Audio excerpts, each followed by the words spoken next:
Assalamualaikum warahmatullahi wabarakatuh. Selamat pagi anak-anak ibu semua. Selamat datang di pembelajaran daring SMA Istiqomah Muhammadiyah Samarinda. Selamat datang dan selamat belajar di kelas 10 ya. Baiklah, pada pagi hari ini kita akan membahas materi tentang menyusun laporan hasil observasi. Apakah anak-anak ada yang sudah mengetahui tentang apa itu teks laporan hasil observasi? Bila belum, marilah kita membaca materi tentang wayang yang merupakan salah satu contoh teks laporan hasil observasi.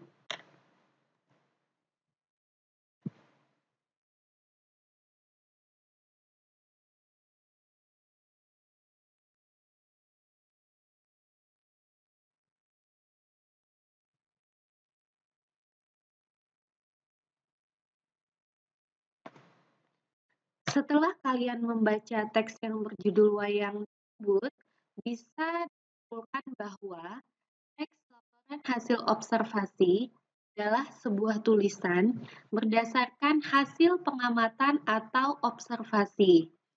Biasanya, teks laporan hasil observasi berdasarkan hasil observasi yang isinya objektif ataupun berdasar pada kenyataan dan objek yang dilaporkan, yaitu wayang yang dituliskan secara detail.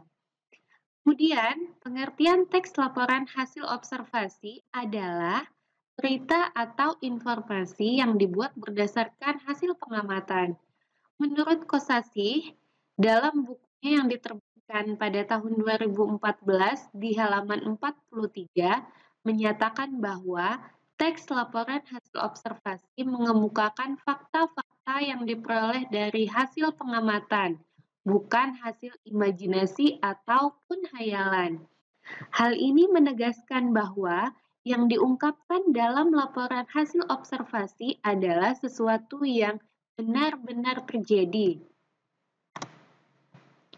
Kemudian, dari judul teks yang berjudul wayang tadi, dapat disimpulkan bahwa fungsi teks tersebut untuk memberitahukan kepada pihak berwenang atau terkait suatu informasi dan kemudian dijadikan dasar penyusunan kebijakan.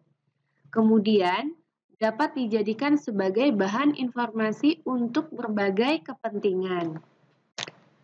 Fungsi teks laporan hasil observasi dimaksudkan untuk memberitahukan atau menjelaskan suatu kegiatan pengamatan yang telah dilakukan. Hasil observasi terhadap suatu objek juga dapat berfungsi untuk memberitahukan kepada pihak berwenang atau terkait tentang suatu informasi. Selanjutnya, informasi tersebut dapat dijadikan sebagai dasar penyusunan kebijakan. Selain itu, banyak pula teks laporan hasil observasi yang dapat dijadikan bahan informasi untuk berbagai kepentingan.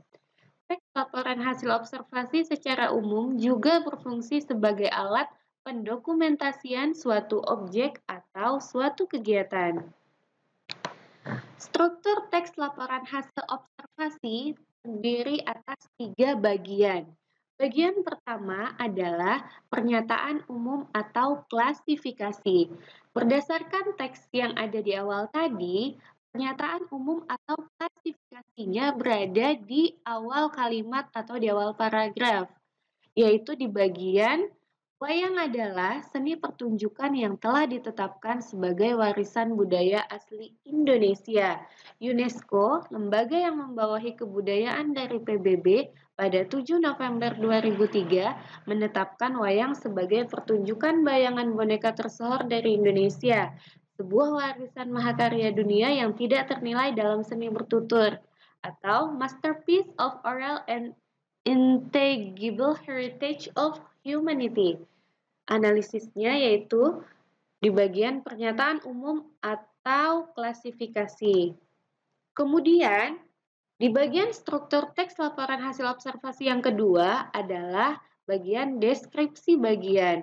Di bagian ini biasanya akan dijelaskan tentang deskripsi tentang wayang. Nah, di sini dijelaskan tentang umur wayang, gaya pertunjukannya, dan lain sebagainya. Biasanya deskripsi bagian itu menyebar di hampir seluruh bagian teks laporan hasil observasi. Nah, bisa dilihat di sini bahwa deskripsi bagiannya lebih banyak daripada bagian yang pertama tadi. Kemudian yang terakhir adalah bagian deskripsi manfaat. Di bagian ini biasanya dijelaskan tentang manfaat-manfaat wayang. Nah, di sini bisa kalian baca ya apa saja yang merupakan manfaat-manfaat wayang. Struktur teks laporan hasil observasi seperti yang sudah saya jelaskan tadi terdiri atas 3 bagian. Bagian pertama adalah pernyataan umum atau definisi umum, terletak di bagian ke-1. Kalian bisa melihatnya di bagian yang ada di bawah ya. Kemudian bagian yang kedua ada aspek yang dilaporkan atau deskripsi perbagian. Kemudian yang ketiga ada deskripsi manfaat. Sama sudah dijelaskan di bagian yang terdahulu. Kemudian kebahasaan dalam teks laporan hasil observasi. Nah, di sini kalian akan melihat kata-kata yang biasanya ada atau biasanya hadir di bagian laporan hasil observasi. Yang pertama ada nomina. Nomina adalah kata benda. Contohnya adalah kata wayang.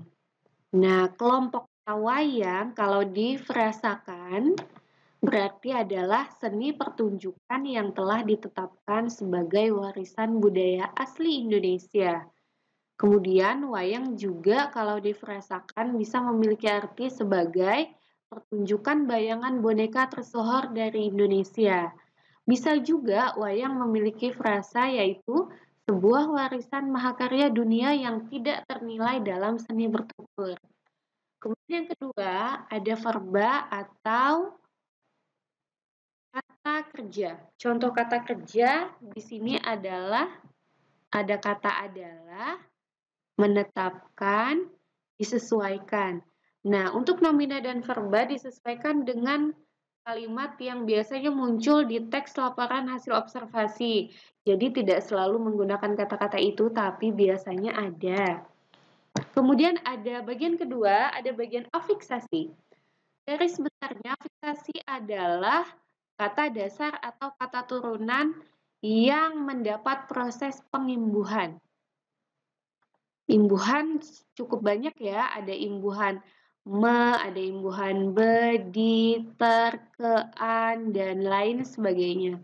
Coba kita cek satu-satu ya, di bagian nomor 1, kata disebut termasuk jenis verba atau kata kerja yang mendapat imbuhan di, dan kata dasarnya adalah sebut. Kemudian yang kedua, katanya kata-kata yang masuk ke bagian afiksasi selanjutnya adalah kata menakutkan, termasuk jenis kata verba, mendapat imbuhan me, en, dan kan, kemudian kata dasarnya adalah takut. Kemudian bagian 3 dan keempat kalian bisa baca sendiri. Selanjutnya, bagian yang ketiga adalah kalimat definisi dan kalimat deskripsi. Kalimat definisi yaitu kalimat yang menggunakan verba definitif dan kalimat deskripsi, yaitu kalimat yang menggunakan verba sebagai deskriptif. Contoh kalimat definisi yang terdapat dalam laporan hasil observasi berjudul wayang tersebut adalah yang A, wayang adalah seni pertunjukan yang telah ditetapkan sebagai warisan budaya asli Indonesia. Nah, di sini terdapat kata adalah yang menunjukkan bahwa kalimat tersebut masuk dalam kategori kalimat definisi. Kemudian yang B, wayang golek adalah wayang yang menggunakan boneka kayu sebagai pemeran tokoh. Oke, yang B juga termasuk kalimat definisi karena terdapat kata adalah yang sudah dicetak tebal. Kemudian, kalimat deskripsi yang terdapat dalam teks di awal tadi yang berjudul wayang adalah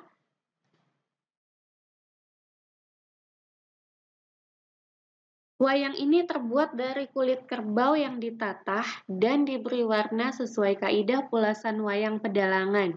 Diberi tangkai dari bahan tanduk kerbau bule yang diolah sedemikian rupa dengan nama cempurit yang terdiri dari tuding dan gapit. Nah, kalimat deskripsi yang ini terlihat dari kata terbuat yang digunakan untuk menjelaskan secara detail. Jadi masuk kalimat deskripsi ya. Kalau yang di atasnya tadi tentang kalimat definisi. Selanjutnya, kemudian yang keempat, ada kalimat simpleks dan kompleks. Biasanya kalimat dalam sebuah teks dapat dibentuk hanya oleh satu klausa, yaitu bagian kalimat yang mengandung subjek dan predikat. Kalimat yang hanya memiliki satu klausa disebut sebagai kalimat simpleks atau biasa disebut pula sebagai kalimat tunggal. Biasanya kalau di SMP sudah diajarkan tentang kalimat SPOK, nah kurang lebih nanti polanya seperti itu. Kita coba cek dulu ya. Berikut adalah contoh kalimat simpleks dengan bermacam pola. Yang A,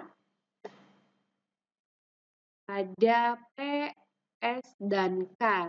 P-nya menunjukkan predikat, S-nya itu subjek, K-nya keterangan. Jadi predikatnya ada di kalimat, ada di kata ada, kemudian subjeknya ada di kalimat beragam jenis topeng, kemudian keterangannya ada di bagian di museum ini yang menunjukkan keterangan tempat. Kemudian yang B, S, P, dan pel. S-nya subjek, P-nya predikat, pel-nya pelengkap. Kelelawar itu subjek, merupakan predikat, pelengkapnya adalah hewan unik. Kelelawar merupakan hewan unik. Kemudian yang C, nah di sini menggunakan pola SPOK, yaitu S-nya wayang tersebut, P-nya berbentuk, O-nya pipih, K-nya seperti wayang kulit. Jadi, pola SPOK, wayang tersebut berbentuk pipih seperti wayang kulit. Selanjutnya, kalimat kompleks atau kalimat majemuk adalah kalimat yang memiliki dua atau lebih klausa. Kalimat kompleks dibagi menjadi dua macam, yaitu kalimat kompleks atau majemuk setara dan kalimat kompleks atau majemuk bertingkat. Kalimat majemuk setara memiliki dua atau klausa ganda yang setara dalam suatu kalimat, sedangkan kalimat majemuk bertingkat memiliki klausa ganda yang tidak sama atau berada di bawah fungsi utama suatu kalimat. Fungsi-fungsi utama dalam kalimat majemuk setara membentuk inti kalimat atau klausa atasan. Fungsi-fungsi yang membentuk tingkat yaitu yang mengikuti konjungsi subordinatif disebut klausa bawahan atau anak kalimat. Kalimat majemuk setara biasanya ditandai dengan penggunaan konjungsi koordinatif atau setara, sedangkan kalimat majemuk bertingkat biasanya ditandai dengan penggunaan konjungsi subordinatif bertingkat. Nah, di sini terdapat contoh kalimat kompleks setara dan kalimat kompleks bertingkat. Bagian yang A, kalimat kompleks setara, di situ terdapat konjungsi koordinatif yang menunjukkan bahwa kalimat tersebut adalah contoh kalimat kompleks setara. Di bagian A, konjungsi koordinatifnya ditandai dengan menggunakan kata dan. Kemudian yang B, konjungsi koordinatifnya menggunakan kata tetapi. Kemudian yang B, kalimat kompleks bertingkat biasanya terdiri atas dua kalimat yang dijadikan satu, yaitu di bagian ada bagian klausa atasan dan ada juga bagian klausa bawahan. Klausa atasannya yaitu di bagian kalimat keberadaan The Topeng tidak dapat dipisahkan dengan Museum Angkut karena konjungsi subordinatifnya adalah kata karena sehingga menggabungkan kalimat yang merupakan klausa atasan dengan klausa bawahan. Oke, Materi pada hari ini sudah selesai, akan dilanjutkan kembali dengan materi-materi lain di pertemuan berikutnya. Saya akhiri, Assalamualaikum warahmatullahi wabarakatuh.